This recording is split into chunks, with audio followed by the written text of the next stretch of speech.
तीन आना दे के कटावे जुल्फी, 3.5 आना दे के कटावे जुल्फी। सोने की थाली में जेवना परोसे, सोने की थाली में जेवना परोसे। जेवना बनावत क लगावे कुरसी, 3.5 आना दे के कटावे जुल्फी, 3.5 आना दे।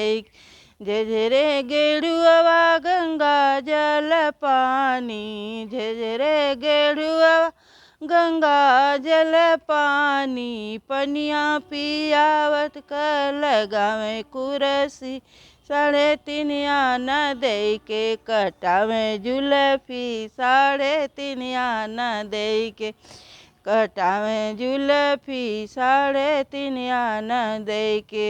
फूल हजारी का सेज लगायो, फूल हजारी का सेज लगायो। सेजिया लगावत क लगावे कुरसी, 3.5 आना दे के कटावे जुल्फी, 3.5 आना दे के।